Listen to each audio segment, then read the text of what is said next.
সমাসের আজকে আলোচনা করব দ্বিগু সমাস নিয়ে এবং আরও অনেক কটা সমাস থাকবে। তো দ্বিগু সমাসের গুরুত্বপূর্ণ বিষয় হচ্ছে এখানে পরপদ আর দুটাই মানে সংখ্যাবাচক পদ উত্তর পদে বিশেষবাচক পদের যে সমাস এটা হচ্ছে দ্বিগু সমাস। এখানে পূর্বপদের সংখ্যাবাচক পদ উত্তর পদে বিশেষবাচক পদে যে সমাস হবে এখানে সমাহার বা সমষ্টি বোঝায়, যার কয়েকটা গুরুত্বপূর্ণ যেগুলো পরীক্ষা আসে। যেমন দেখা যাচ্ছে যে চতুরঙ্গ, চার অঙ্গের সমাহার, ত্রিপদী, সপ্তাহ, চৌরাস্তা, তেমোহনা, তারপরে কি দেওয়া আছে এখানে ত্রিকাল, শতাব্দী, শতাব্দীর সমাহার, তারপরে তেমাথা, অষ্টধাতু, 13 নদী, 7 সমুদ্র। তো এইখানে দেওয়া আছে দ্বিগুতে আমরা বুঝি দ্বি বা একটা সংখ্যা বোঝাচ্ছে, সংখ্যা বোঝালে অধিকাংশ সময়ে আর কি দ্বিগু সমাস হবে, তবে কিছু কিছু ক্ষেত্রে ব্যতিক্রম, অনেক সময় বহুব্রী সমাসও হয়ে যায়। তো এইগুলো দ্বিগু সমাসের আলোচনা, ক্ষুদ্র আলোচনা। আর কর্মধারয় সমাসের ক্ষেত্রে যে বিষয়টা সব থেকে ব্যাপক আলোচনা আছে কর্মধারয় সমাস নিয়ে, এবং যে কোনো পরীক্ষা এখান থেকে প্রশ্নের সম্ভাবনা অধিক, অন্যান্য সমাস থেকে অধিকভাবে থাকে।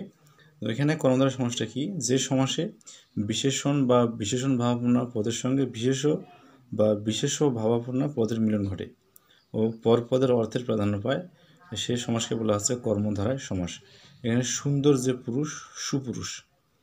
তো এখানে বিশেষণ বা বিশেষণ ভাবনা পদের সঙ্গে বিশেষ্য বা বিশেষ্য ভাবনা পদের সমাস বা মিলন ঘটতেছে এবং পরপদের অর্থের প্রাধান্য থাকবে। যে সুন্দর যে পুরুষ, এখানে সুপুরুষ, এটা হচ্ছে একটা উদাহরণ। আর কর্মধারয় সমাস 3 প্রকার, একটা হচ্ছে সাধারণ, মধ্যপদলোপী কর্মধারয় সমাস, উপমামূলক কর্মধারয় সমাস। আর উপমামূলক কর্মধারয় সমাস দেওয়া আছে কত 3 প্রকার, একটা হচ্ছে উপমান কর্মধারয় সমাস, উপমিত আর রূপক। এই 3টা থেকে প্রশ্ন বেশি থাকে পরীক্ষায়। এখন এইখানে সাধারণ সমাসগুলো যা আসে, যেমন যে সমাস আমরা এখানে পড়তেছি মূলত কর্মধারয় সাধারণ অর্থে যেটা ব্যবহৃত হবে, মহাজন, মহজ্জজন, তারপর নীলত, এই যে নীলোৎপল, নীল যে উৎপল, সতলোক, সহ্যলোক, রক্তকমল, চলচ্চিত্র, পাণ্ডুলিপি, এগুলো হচ্ছে সাধারণ অর্থে বা সাধারণ কর্মধারয় সমাস। এখন অনেকগুলো উদাহরণ দেওয়া আছে। তো ডক্টর সমুদ্রশেখর স্যার বইটা অনেক সুন্দর করে সাজিয়েছেন। এখানে অনেকগুলো যেমন কদাকার, নরাধম, এগুলো সাধারণ অর্থে। মূল আলোচনা যদি আমরা যাই, সেটা হচ্ছে মধ্যপদলোপী কর্মধারয় সমাস, অর্থাৎ যে সমাসের কর্মধারয় সমাসে কি হচ্ছে মধ্যপদটা লুপ্ত হয়ে যাবে, এটা হচ্ছে মধ্যপদলোপী কর্মধারয় সমাস। যেমন এখানে দেওয়া আছে জ্যোৎস্না রাত, জ্যোৎস্না শোভিত রাত, রান্নাঘর, রান্না করার ঘর, পলান্ন, পলমিশ্রিত অন্ন, এগুলোর পরীক্ষায় খুবই আসছে এবং আসতেই থাকে। তারপরে সিংহাসন, আত্মজীবনী, প্রাণ ভয়, ভিক্ষান্ন, ধর্মকার্য, এনাক্ষী, এগুলো অনেক গুরুত্বপূর্ণ, যারা মূলত এসএসসি পরীক্ষার্থী বা এসএসসি পরীক্ষা তাদের জন্য অনেকটা গুরুত্বপূর্ণ।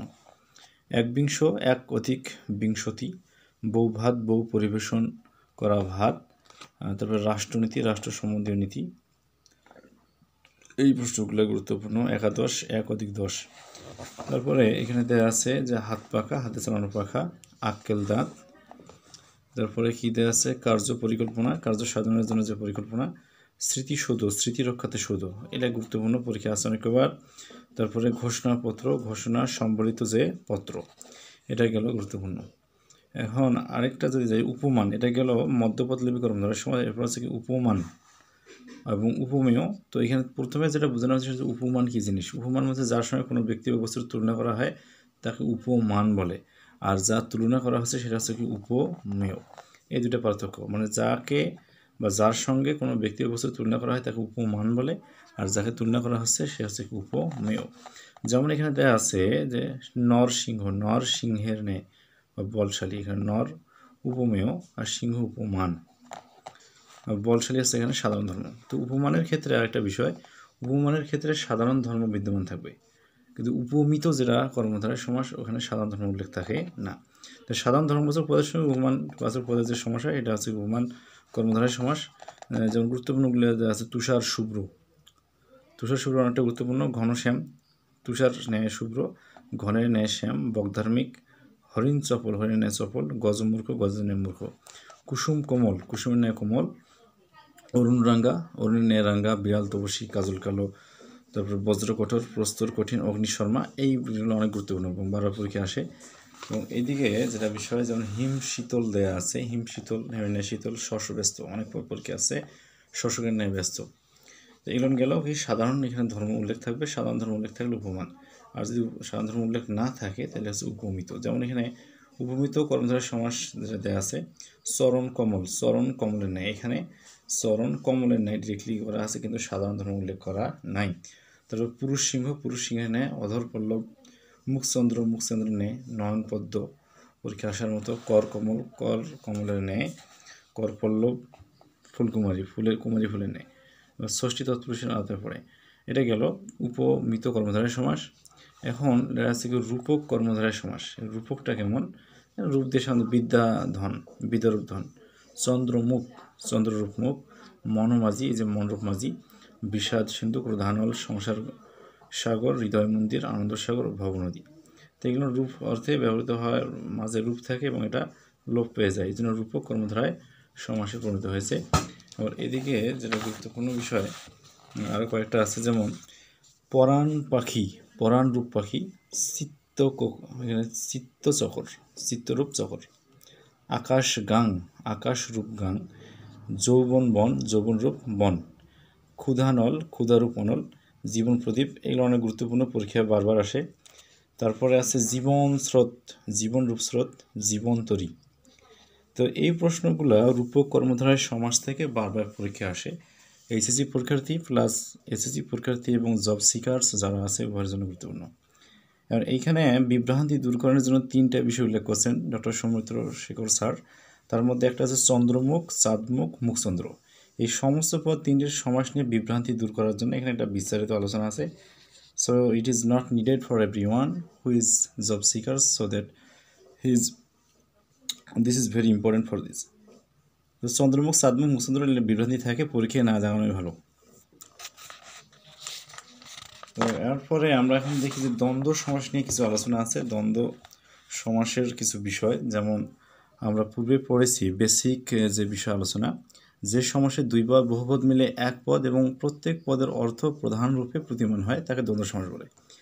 যেমন এখানে উল্লেখ করা আছে একটা উদাহরণ, যায় ও পতি। এটা হচ্ছে যা পতি মিলে দম্পতি। প্রথমে ছিল জম্পতি, পরে হয়ে গেছে দম্পতি, অর্থাৎ ধ্বনির ক্রমবর্ধমান রূপে বর্তমানে আমরা দম্পতিটা ইউজ করি।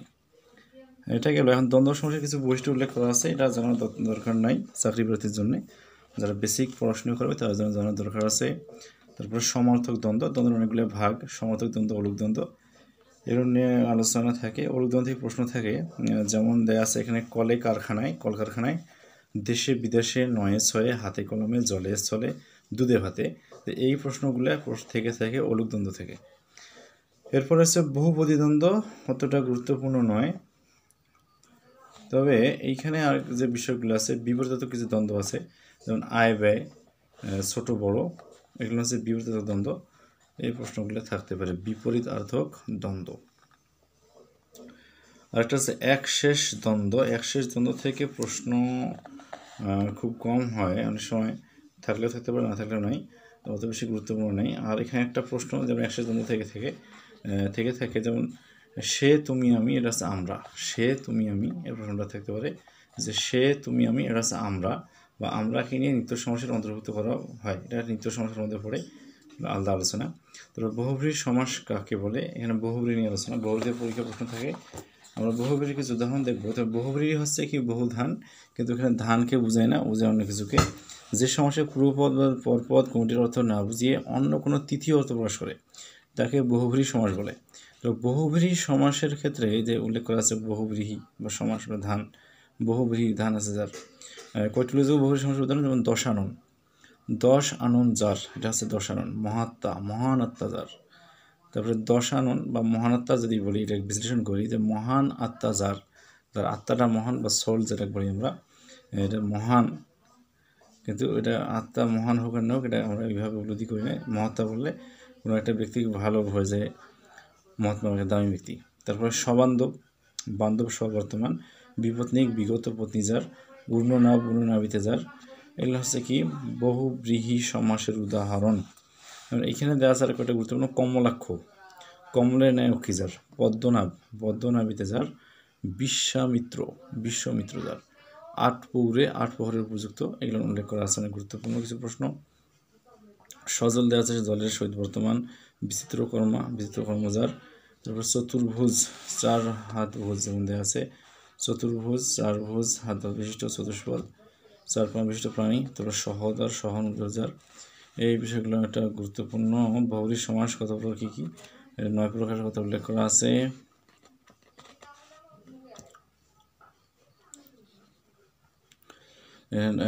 আছে 9 প্রকার বহুব্রীহি, অনেকটা জানলে ভালো, না জানলে ভালো। তো পরীক্ষা যারা প্রিপারেশন নেবে চাকরি পরীক্ষা, তাদের খালি উদাহরণগুলো আমরা মোটামুটি জানলে ভালো হবে। আর এসএসসির জন্য সবগুলো জানা লাগে। তবে সামানাধিকরণ বহুব্রীহি সমাস দেওয়া আছে। সামানাধিকরণ কিছু বহুব্রীহি খোশ মেজাজ পরীক্ষা থাকে। তো ঋত সর্বস্ব, ঋত হয়েছে সর্বস্ব যার, এটা গুরুত্বপূর্ণ।